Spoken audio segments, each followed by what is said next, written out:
All right, so let's start off our Q&A session. Okay, so this first question, and if you have any questions while we're talking, just jump right back in. This question comes from Sarah from Ireland. Are harmonics the same as overtones? Yeah. So harmonics are like a subset of overtones. And harmonics are in a very specific pattern. Whereas overtones can also be like when you hit a gong. So a gong has tone, but it also has like an element of noise. So that the overtones of a gong are not structured the same as harmonics. Excellent, excellent answer. You know, it can be very confusing, I'll be Yeah. honest. It and John, we've talked about it. And the so yes, there are some subtle differences that as you delve deeper into it, there are some subtle differences that you there are differences. But generally, if you're just getting to know and understand harmonics and overtones and you want to activate them, they in the first, beginning and intermediate layers, it's just fine to think of them as being the same thing. I hope no researchers and real vocal geeks hate me for saying that, but I don't know that it's going to make you sing all that better if you know the fine, fine line of the physics and science between there. But if you're curious, like I am, and like many of our listeners are, I encourage you to keep digging and keep learning. It's fun, it's exciting, it's fascinating. But it's an excellent question, and it's a question I asked as well. So harmonics, overtones, fundamentals, la, la, la, la, la. Well, yeah, because they call it overtone singing, right? But it's really harmonic singing. And it could also have to do with some, we have different scientific language Yeah. in different languages. So overtone singing, harmonics, very, very, very, very similar. More similar than different. Let's go to the next question. This one's from Pato from Argentina. This means when I try to sing high and loud, a wrong vocal shade selection will make me crack. What would be the approach closing or opening the vowel? This was you remember this point of the presentation perhaps? Yeah. Yeah. And that's a great question. So essentially, if you're feeling strain and you're feeling cracking, in general, your vowel is probably too wide. And more specifically, this lower resonance, your throat resonator is, in a sense, wanting to be over involved. And it's reaching up for parts of the sound wave that it really can no longer effectively resonate. The mouth can boost higher frequencies in general than the throat can in very simplified terms.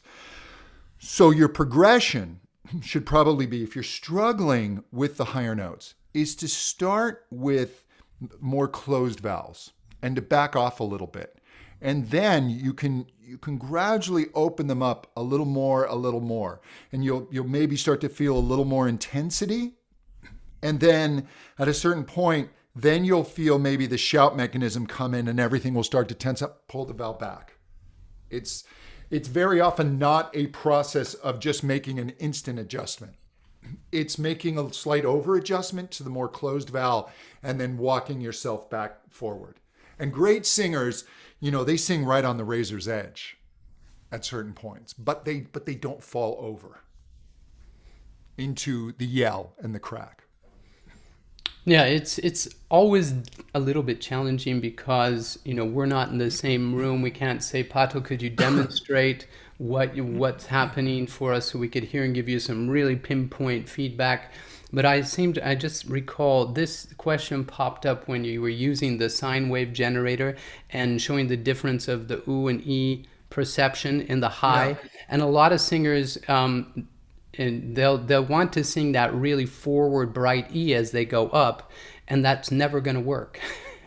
But they hear it on the sine wave, and that can be misleading, right? As you're going higher up, you're hearing more of that E perception wise, those frequencies, and you try and do the E, and then you just get stuck. So I like the suggestion. I like to say there's 99% of every singer out there likes to pronounce really forward. But in singing, that only works to a certain pitch. And the lucky few that naturally pronounce the E with maybe that undervowel that you were talking about, E. That E is going to go higher. The E is never going to go higher, not for you, not for me, not for anyone, because of, referred back to John's presentation today. Yeah. And very often on a higher E, you'll have to pull your tongue back a little bit, because what's happening is, a spoken E, the tongue is so far forward and the mouth resonator is very small. So what they're doing then is they're constricting the throat, because the throat is so long that it's going to want to fall apart. So then they're trying to constrict it on top of it to offset that.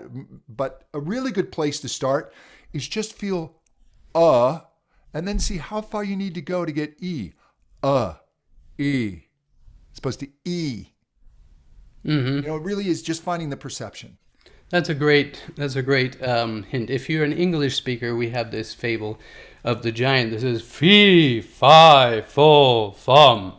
And if you speak like a giant, fee, fi, fo, fum, then you've got that E in that same space.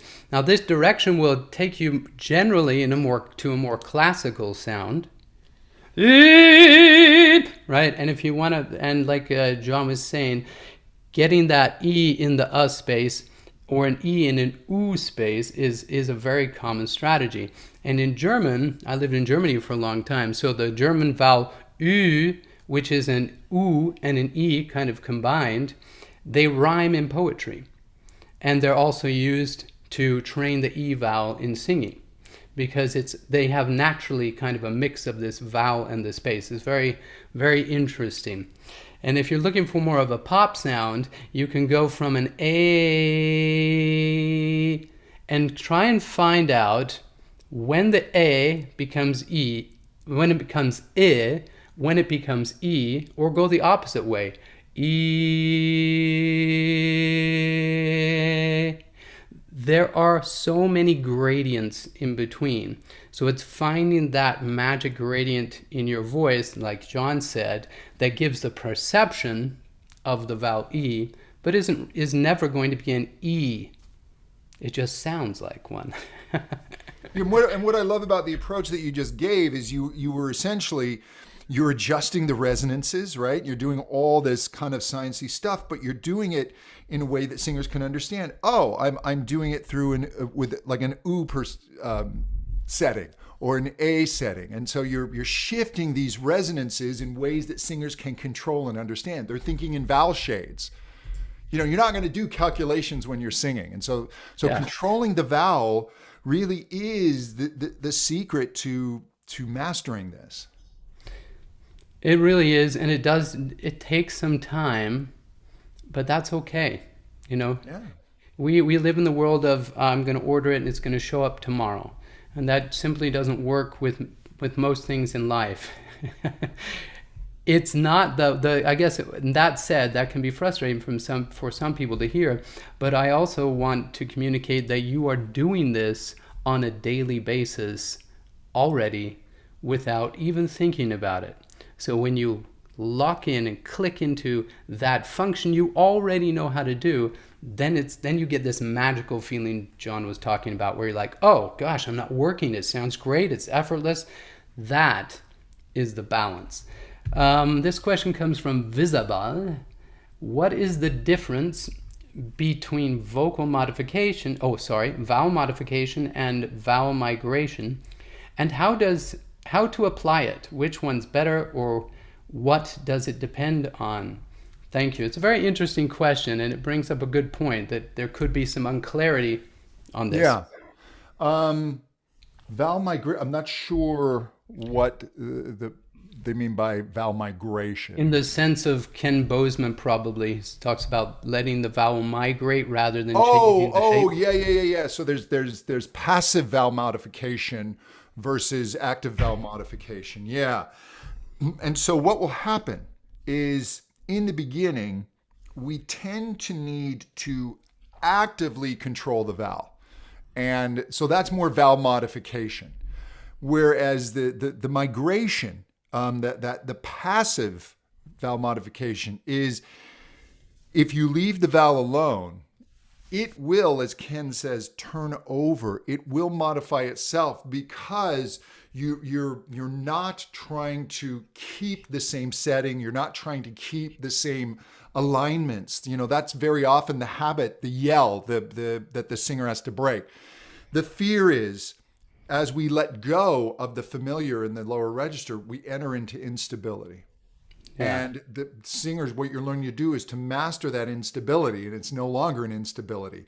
And so the vowel itself will turn over and will migrate and will change. So they're not exactly the same thing. Migration is a little more advanced.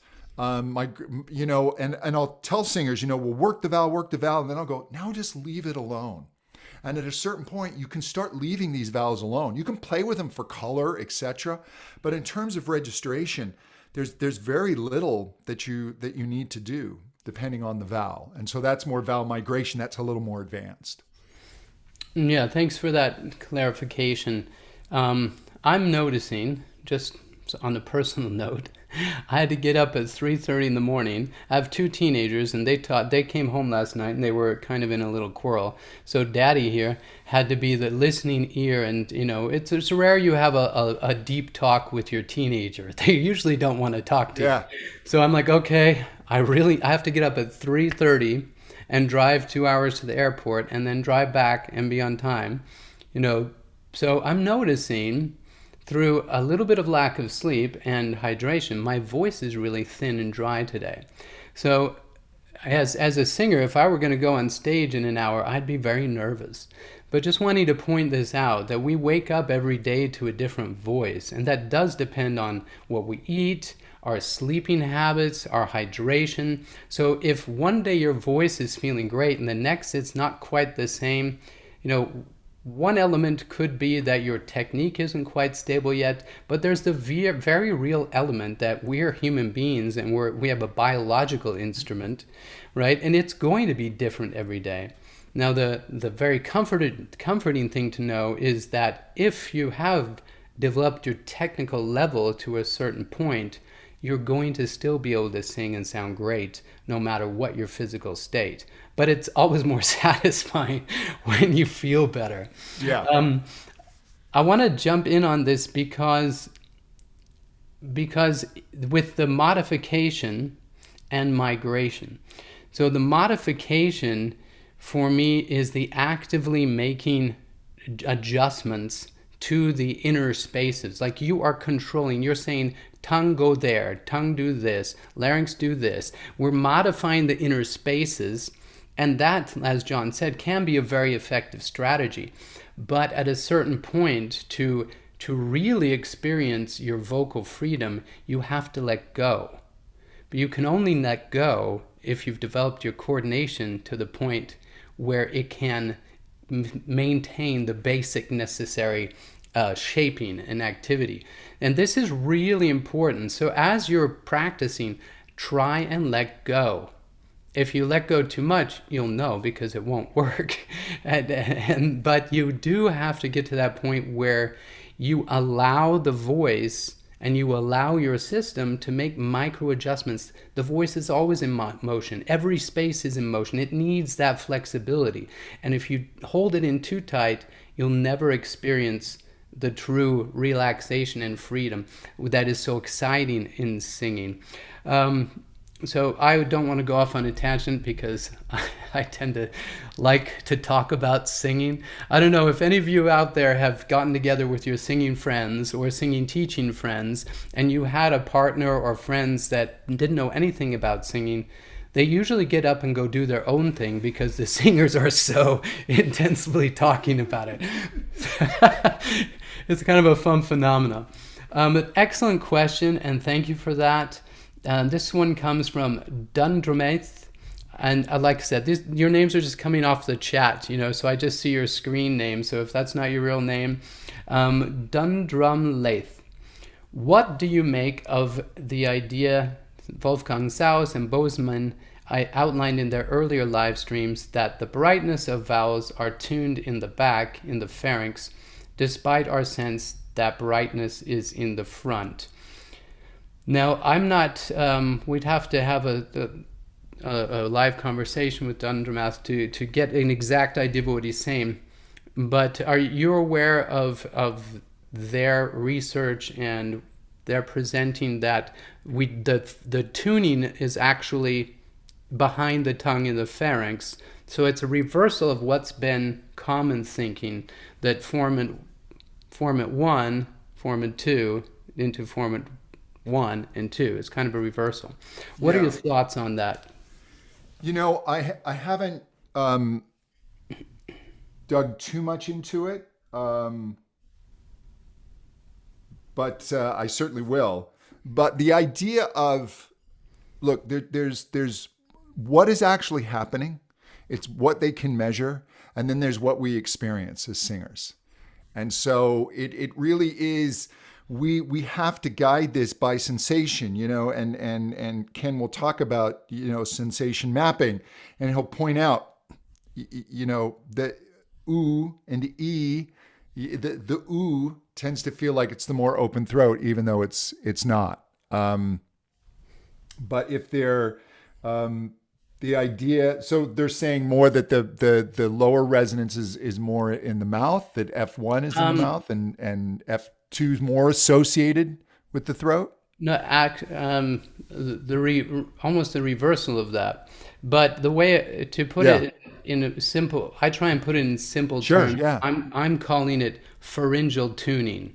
Okay, yeah. So in the pharynx, and you've spoken about the length of the tube is so important for vowels, that the real vowel and most important tuning happens there, and the front space, it can color the sound, but it is what comes out depends on here first, and then this is just the coloring of the result of the pharyngeal tuning, as they call it.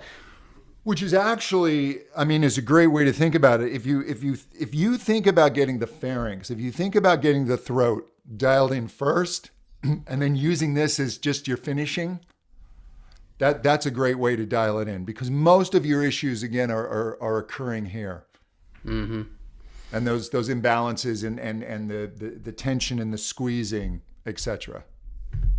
Yeah. So he just typed in a follow-up question. Swap resonators, the brightness is in the back. So Dundermath, just to be clear, I don't mean that they swap places literally. I just mean that the traditional way of thinking about where the formants are created has been to give more emphasis to the space in front of the tongue rather than the space in the back of the tongue. Yeah. And Bozeman and Saus both have shown, in my opinion, that it is the space behind the tongue that is, what would you say, most important, if you will, or determines the outcome of other things. So that's going to get really technical. Yeah. But the brightness... And then there's also... Go ahead. As you're singing, brightness is going to feel more forward. And so that's our reality. And that's kind of our steering mechanism, if you will. Yes. So I think, that sensation is pretty universal for singers. And even that instruction, bring it forward. It's just understanding how to do that. Right. And I do experience that. And I don't know if, I don't want to get too, shooting in the dark here, but if we have an,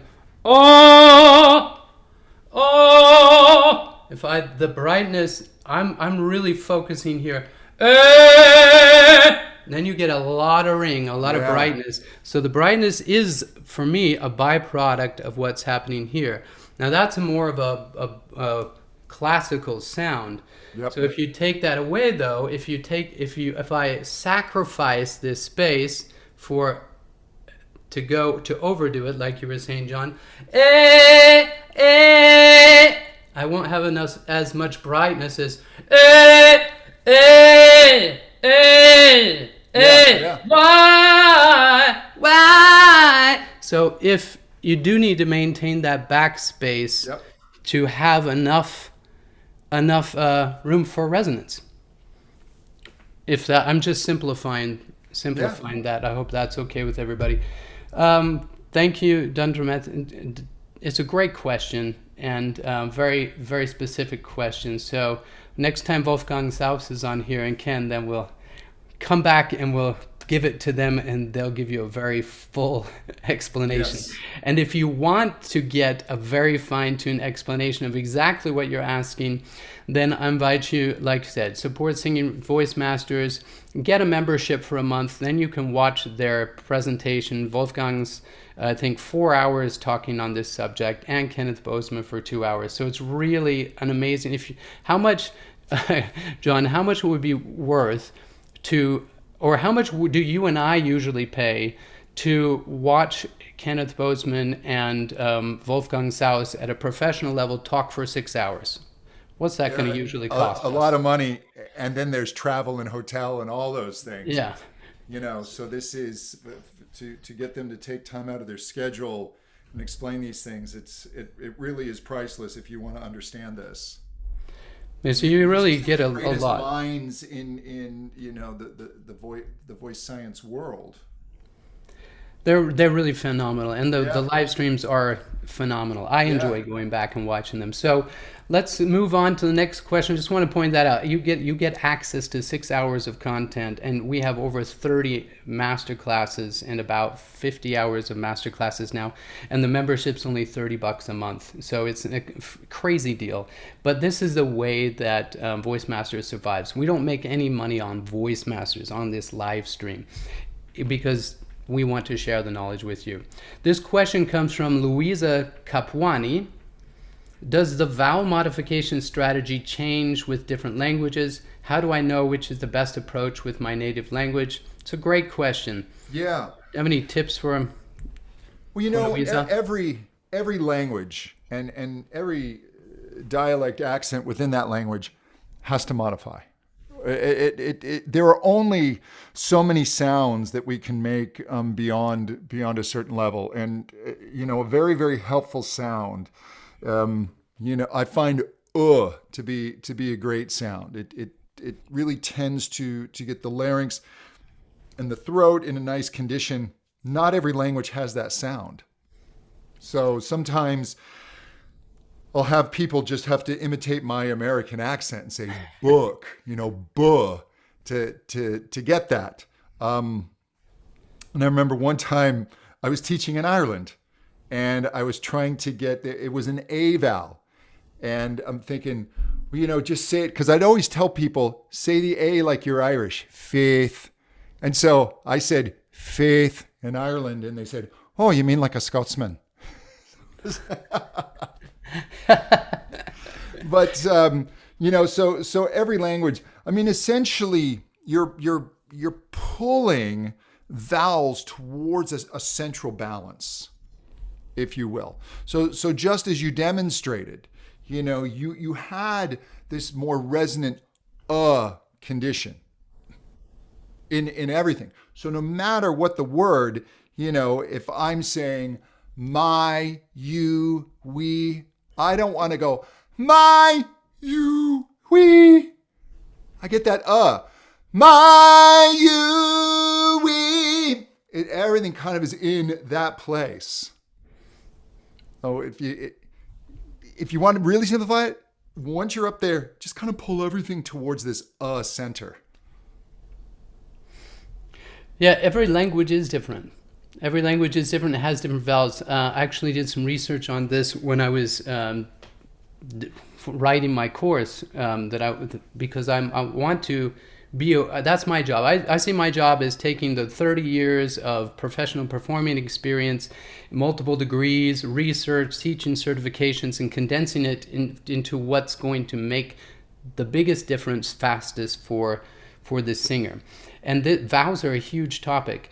And because I speak 3.5 different languages, I understand that when I'm working with singers from different countries, they simply don't have the vowel ah doesn't exist in a lot of languages, and it's difficult for them. So you have to start with the next closest vowel, like an eh, eh. And I think David, I think, has about 40 vowel sounds in his language. Let me ask him, how many vowel sounds are in your language, David? Hi. I'm You're sorry. from Norway, right? I'm from Sweden, but I live in Sweden. Norway. Yeah. It's Swedish people are wonderful singers in English and many languages because they have many more vowel sounds than we do. And some that are so subtle we can't even hear the difference. Like how many do you have? Yeah, and it's also difference between Swedish and Norwegian because now I live in Norway, but I'm from Sweden. So for me to sort of differentiate between the which is the Swedish, and the ö, which is Norwegian, and all different variants of that, is there are quite a lot. Oh, quite a lot. So and I'm sure in Scandinavia, then you have Danish really close by that has it's very difficult to differentiate, and Finland close by. So how is it for you teaching these different singers for different languages? Do some have more? Is it easier for some that have just more vowel sounds in their language to match up to others, or do you find vowels that they have in common or are close by? How do you approach that working there in Scandinavia? I think it depends on what kind of language you're approaching in a way, because like from Germany, they really like Scandinavian singers because we can differentiate between the different vowels in Germany in a really efficient way, much more than the American singers can, or the Asian, or the people from other places. So that's we're it's a good thing for us from Scandinavia to go to Germany. The market is big, and it's easier for us to come into to the German market than to, for example, the American or the English market, Yeah. musical theater.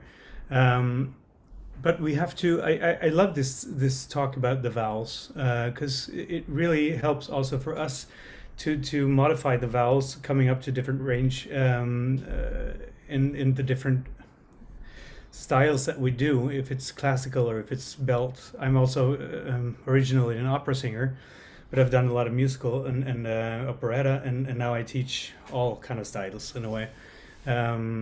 So this is really interesting that this is, you repeatedly have this theme on this Singer Revealed, which is I think is great.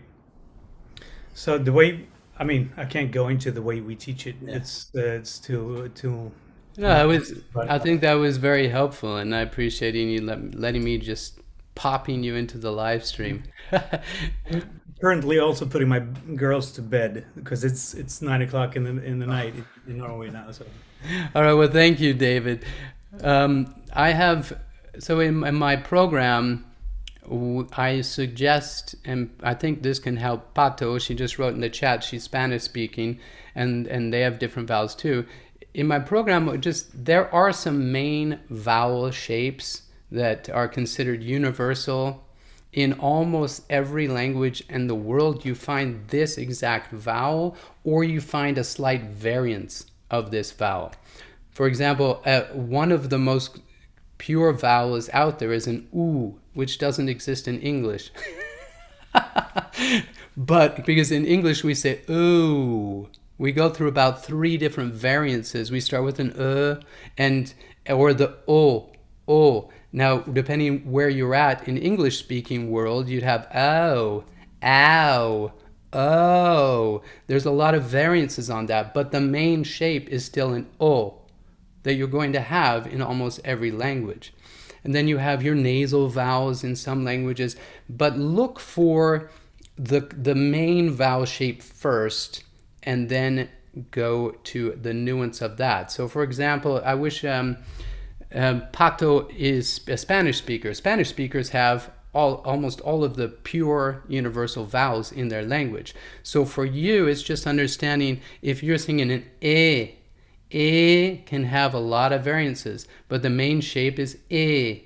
In America, we have more of an e or an a. We go again through different vowels. So go to there. The e for example, the back tongue is very high and touches, it's really weird how precise this is, but it touches the next to last molars, eh. And if you want to learn how to say an ah, you just have to move the back tongue, has to touch the very back top molars. Ah, eh, a, e, o, u.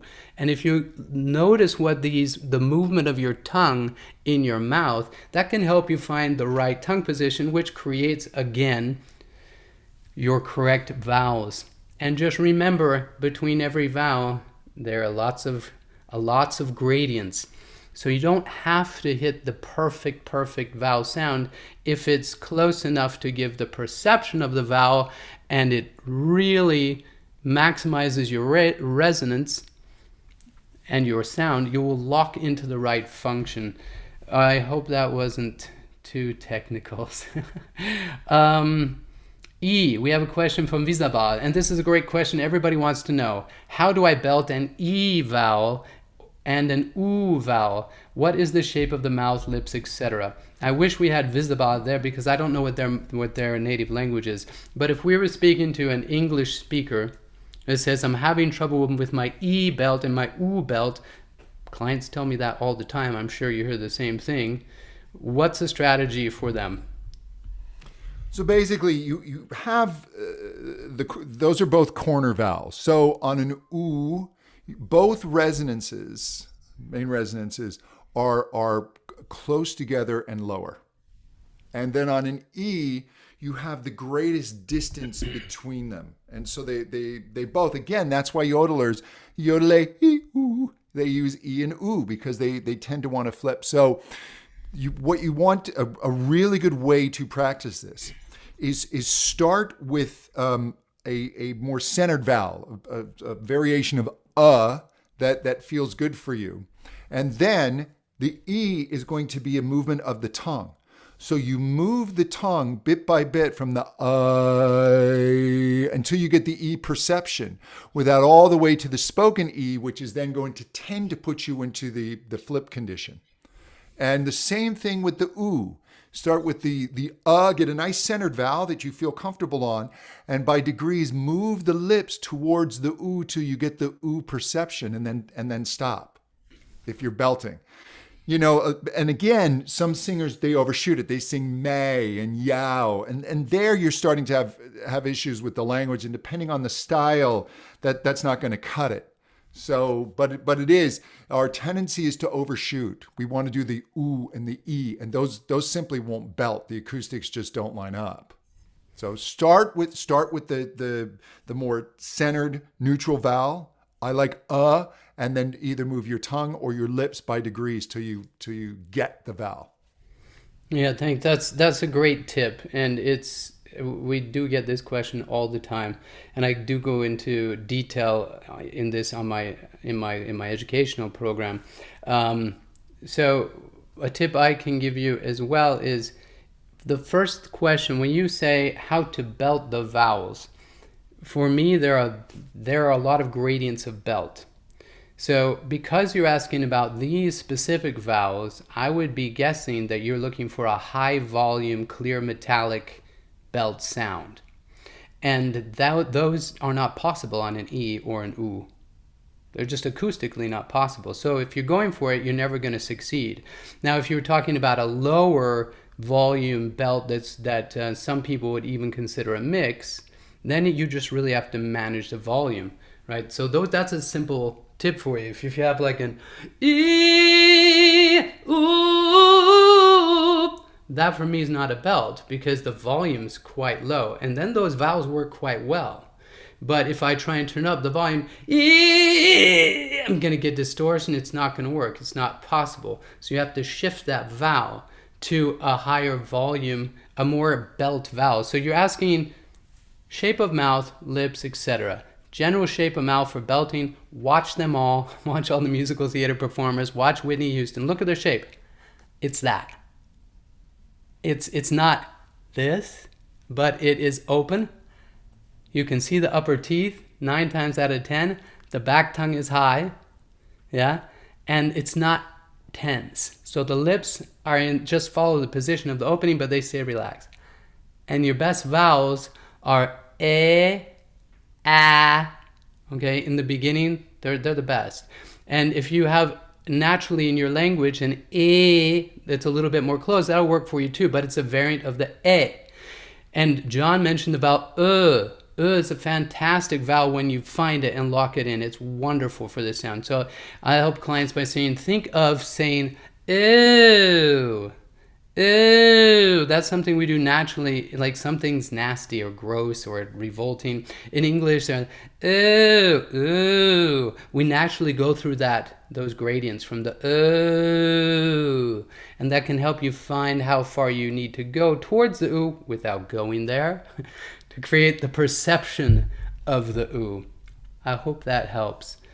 Tony has a question here. Tony, do you want to come on and ask live since you're here in the Zoom meeting with us? And this is another advantage of supporting Voice Masters and your memberships. You can be live in the meeting with us and ask your questions. Okay. First off, I really liked the presentation. I think it was wonderful in how it just brought together all these complicated things into 1 hour of compressed knowledge. Thank you. There is one thing that I experience a bit differently, namely the raising the larynx question. I play around a lot with larynx position and other stuff because I prefer many ugly sounds over some beautiful sounds. I sing a lot of rock and I sing a lot of experimental stuff. And what I noticed is that for high, bright, open stuff, like probably belty stuff, but also like Duffy, if you know, like, you got me begging you for mercy, this kind of direction, right? Maybe not the most beautiful sound to most people, but it feels totally fine, and it might be the sound I want in a certain context. Yeah. I guess the question I've formulated was, why is raising the larynx generally an inefficient way? Kind of provoking formulation. You can know what I mean. Yeah. So again, so I'm going to backtrack a little bit. That was a very broad stroke statement because most singers, what they're doing is they're tracking resonances that they're struggling with, and that presents itself as a high larynx. And what I'll often say is a high larynx in and of itself is not bad. It's why is the larynx raised? That's where the issue is. And if you're raising the larynx for color, now when you're doing that hey kind of sound, that's not a high larynx because you're in that shout condition.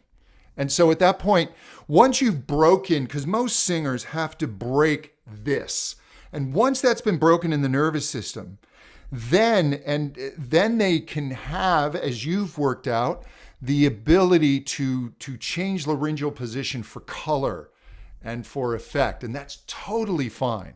So it really is. The question is, why is your larynx high? And in most beginning singers, it's high because of an imbalance. Yeah. So what you're doing is perfectly fine. Now, if you want a beltier sound, but you also want like some richness. Let's say you don't want that really bright affected sound. Now, and great singers will use all different colors. Then the larynx can be a little more stabilized, and then you're really going to drop the jaw, make changes here to bring in the brightness while maintaining the depth and the richness of the more stable larynx. Yeah, it's a good question. I'd like to add to that as well, because in my experience, when I'm coaching clients, I have been taught in some other methodologies to have them raise the larynx to hit a higher note. And that I've observed in a lot of singers, that their go-to strategy is then to raise the larynx for high notes. And what happens then is you run out of your range of motion. The larynx is a movable part. It has a maximum range of motion. And if you start a phrase already very high, higher than you need it, you're going to hit the ceiling quite quickly. And most singers they rather have that problem, like John said, that their larynx is already too high. So to get them, help him hit a high note, I actually have them lower their larynx on the way up to the high note. That gives a greater range of motion. So that would be one reason I would say it's not a go-to. It's not, but you're right in the saying we need to maintain the range of motion in singing. And that's the whole module of my course is dedicated to that. It's called dynamic movement potential. So that is super important. And you're also absolutely right to say the larynx needs to be at a higher position for certain sounds, and there's no problem with that. The problem occurs when people just overshoot it. They run out of space, and then you eliminate all of your resonance and vowel possibilities and end up with just an and also singers' first instinct strategy for everyone going up, like John mentioned briefly earlier, smaller spaces create higher vibrations, and people know this intuitively. If you ask somebody to speak highly, they're going to shrink everything down inside and go, hi, my, no. Well, if you're trying to hit a big high note and you shrink your inner space, it's never going to happen. So it's almost counterintuitive.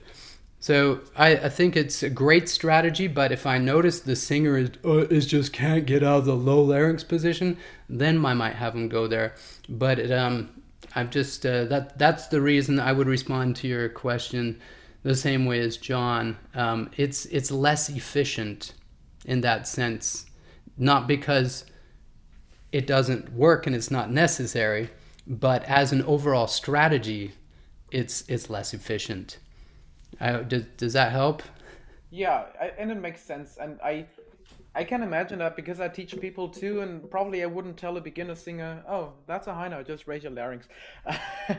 So it does make sense to me. It's just important for me to hear that clarification, because there is the myth that there's this one correct and healthy larynx position, and everything else will immediately lead to vocal deterioration. No. I was taught that early in my teaching career, and then have come to realize that's not true.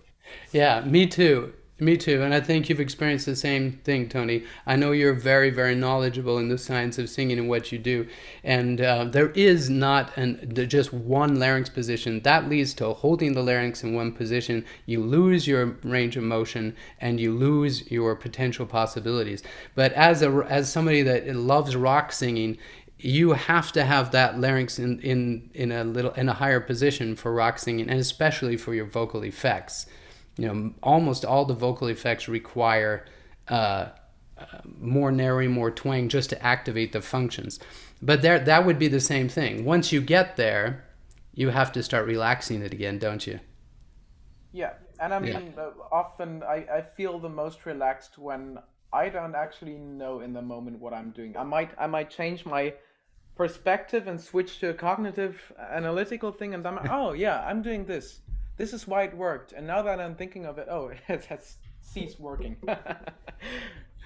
Well, thank you. Thanks for coming on Asking Live. Appreciate you. So I know we're going over time here, so we'll try and speed it up. If you have to leave, we understand that. The Q&A section, we're going to post the Q&A to the YouTube channel later. But this question is coming from Alyssa Klein. And it's kind of an in-depth question, so we'll try and give you a one or two sentence answer. How would you explain more power, less effort to a young singer and getting stabilization on a higher note? Yeah, so I basically will explain to them that very simply is you have your vocal cords that are making the initial sound. It's kind of like, hitting the string. And then these are your amplifiers. And if we adjust these amplifiers just right, we're going to get this burst of energy. And the energy is going to go, all this vibrating air is going to go out towards the audience, but it's also going to head this way as well. And so it helps you hold back the air. It's not just your muscles doing it. And I've explained, imagine that you've got this giant helium-filled balloon that you're struggling to hold down, yeah? Well, a really good vowel, really good resonance is like turning on a giant fan that's pointed down above it. All of a sudden, you're going from here to, oh, okay, Now I can maneuver this without struggling to hold it down. And so the good resonance is like the energy of the fan blowing down onto this giant helium-filled balloon. I like that. That's a great visual example. I'm going to have to steal and try it with some colleagues. I thought about this because I saw this question and I'm like, oh, I would love to talk about this in depth, but how would you explain more powerless effort to a young singer in getting stabilization on a higher note? And I thought about it, how do I do that? I basically tell them, when you create the right internal position, all you have to do is send the sound through. Your voice is making the sound, and you get the right position up here. You don't have to give it any effort. You're just creating this space and sending the sound through. You don't have to push it through. You don't have to force it through, because once you get the right space, it just goes through there with no effort. Of course, this is, you're talking about stabilization, and stabilization for me is really dependent on the physical component. A lot of it has to do with are they breathing efficiently? And I talk about that in the module of my program called Airflow Control, and the module, the program Dynamic Movement Potential. Are these things in balance? Is there movement? Is there activity? Is there efficiency? And then you create the space and it will work. And when you create the right space and learn how to do it, your voice works every time, because your voice is designed to work that way. So create the right design, your voice does the rest, and that's an exciting feeling. I used to love that, and then wake up the next, go in a voice lesson coaching session as a younger singer. I'm like, I got it all figured out. Finally, the day has come. And I wake up the next day and go, no. So, Yeah. so if you've been there and felt that, join the club. It's just a process, but getting that alignment and those things coordinating, then that will happen more and more frequently, and that's exciting. And then you realize, man, I've been working way too hard. Okay, great. The next question here from Karim Ford. I am a classical and jazz trained vocalist. What would you say is the major difference between jazz and contemporary pop expression? Is there a difference? Yeah, so if we're thinking about color, let's just look at the guitar. When you're playing guitar well, there's not too much guitar in pop these days, but back in the day, the guitar would tend to be rather bright, and it'd really have a lot of high end.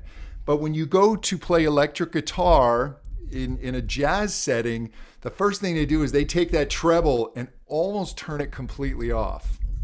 All right? I mean, yeah, they'll tend to use different style guitars, but let's say they're just using a Les Paul, right, for the pop, and now they're using a Les Paul for jazz. They're going to turn down the treble. You're in jazz, depending on whether it's more of a trio situation as opposed to like a big band where you've got to cut. But in most jazz, it's going to be a slightly darker, less intense type of tone. Obviously, style is very different. You're going to be much looser, not looser. You're going to have more play in terms of like phrasing and timing. The groove of jazz is more fluid, and you've got the drums and the bass usually holding it down. And so great jazz singers, I mean, you just listen to Sinatra and the way that he will just hesitate and then push and pull. You almost can't anticipate where he's going to put the note. So there's a depth of style in jazz that you're not going to learn in a weekend. That's for sure, and a lot of listening. But in terms of just very, very different, it's a less bright sound, if I can just take the most obvious. And I'll allow you to expand on other. No, I think I'm understanding him to say that's what he knows, and how can he improve his contemporary pop sound? What's the difference going from that going into contemporary pop sound? So what you're going to do is you're probably going to get a slightly brighter sound. Your vowels may be a little more open. Your larynx may sit a little higher. I'm not exactly sure how you sing. You're not going to have as much play with the phrasing, like I said, and it's going to be even in terms of enunciation. You know, in pop, jazz is, you're going to enunciate a little more cleanly. You're really going to give full weight to the words and enunciate them all the way through. If you're going for more contemporary, it's usually a little more energy at the beginning of the word. You get a little lazier at the back end. It's a little more like you're spitting out the word a little more, and it's a lot more rhythmic in terms of really locking into the groove and just being in that groove, as opposed to being able to be more fluid with the time as well. So if you're finding that your pop singing is not sounding authentic, watch it that you're not over enunciating, and watch that your tone is maybe not a little too refined. It can be a little brighter, a little more aggressive, even a little breathier, and you may use more varied sounds. Yeah, it's a great question, and those are some. I'm laughing at myself because for some reason it must be getting up and lack of sleep. I keep stuttering today. I'm really not a stutterer. I'm like, and what's going on?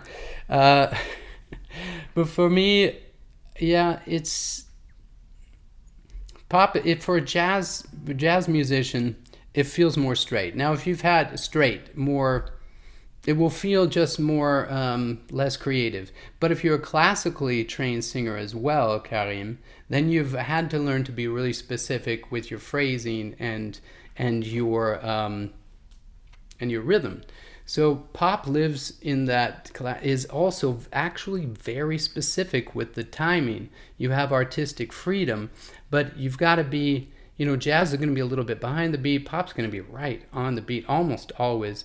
And there's an amazing amount of legato with good pop singers.